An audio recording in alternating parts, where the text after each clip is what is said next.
할렐루야. 6월 28일 금요일 묵상 말씀 시간입니다. 주를 앙모하는 자.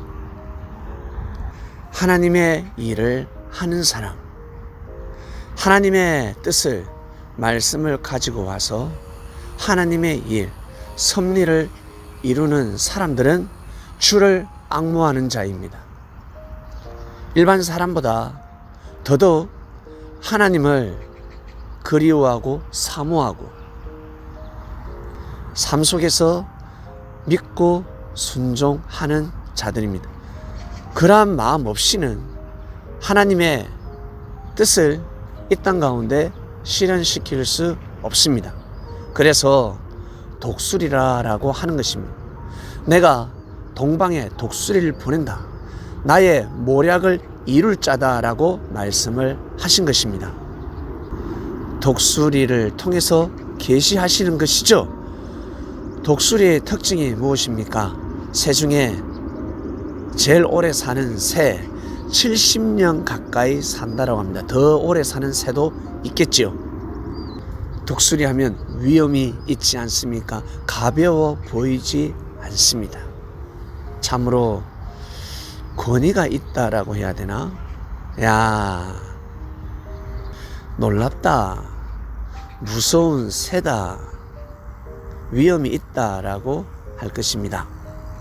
무엇 때문에? 부리 때문에, 그 매서운 눈 때문에, 그리고 발톱 때문에, 그리고 날개의 그 길이가 펼치면 2m가 넘지 않습니까? 어떤 독수리는 3m가 된다고 합니다. 시속 100km 이상 달립니다. 그리고 하강할 때는 300km까지 달릴 수 있습니다. 놀랍지 않습니까? 태풍이 몰아치고 있습니다. 그러나 독수리는 그 구름 위를 비상합니다. 비행기 조종사하고 윙크해 가면서 비행하는 새입니다. 놀랍지 않습니까? 한번 잡으면 놓지 않습니다. 사냥, 양들도 낚아칠 수 있는 그 부리, 힘을 가지고 있습니다. 이러한 독수리도 40년 정도 되면 38, 39, 40년 정도가 되면 황골탈퇴를 해야 됩니다. 황골탈퇴가 무엇입니까? 뼈를 새로 맞춰야 합니다. 새롭게 태어나야 합니다. 자신의 부리를 쫓아야 합니다.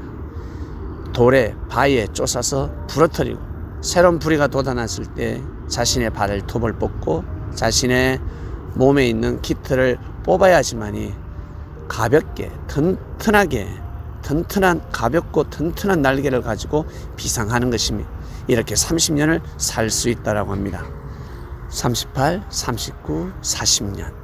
인생 중간 지점이라 할까요? 인생의 귀결점이자 새로운 출발점입니다. 역사의 귀결점이자 새로운 출발점입니다. 모세가 40세 때 새로운 부리를 가져야 합니다. 하나님의 말씀을 받아서 그 말씀을 가지고 자신의 신발을 벗어야 합니다. 발톱을 뽑듯이 신발을 벗어야 되는 것이죠.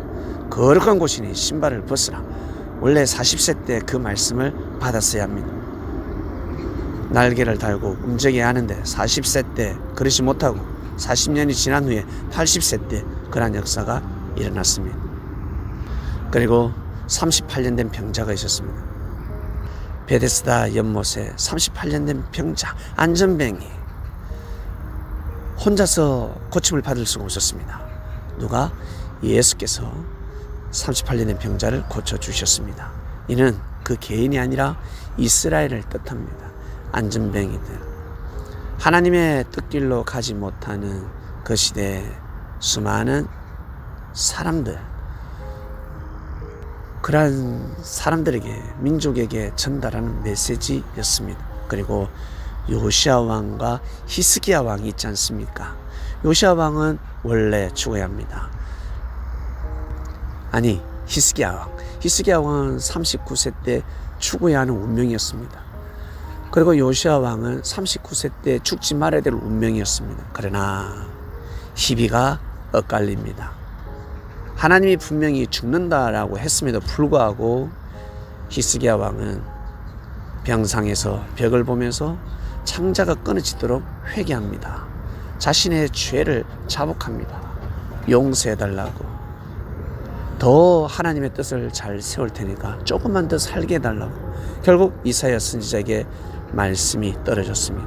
새로운 말씀이 떨어졌습니다. 원래는 죽는다였는데 말씀이 바뀌어버린 거죠. 내가 너의 눈물을 보았노라, 너의 기도를 들었노라, 15년 더 살게 해 주겠다 였습니다. 죽을 운명도 하나님이 역사하시면 살 수 있다라는 것입니다. 그리고 하나님께서 허락하셨습니다. 더 오래 살 수 있도록. 그런데 요시야 왕이 하나님의 섭리를, 하나님의 뜻을 믿어주지 못했습니다. 하나님은 사람을 통해서 역사하시지 않습니까? 애굽의 너구 왕을 통해서 이스라엘을 향한 하나님의 뜻을 실현시키려고 했는데 결국 믿음을 가지지 못하고 순종하지 못함으로 인해서 어떻게 되었습니까?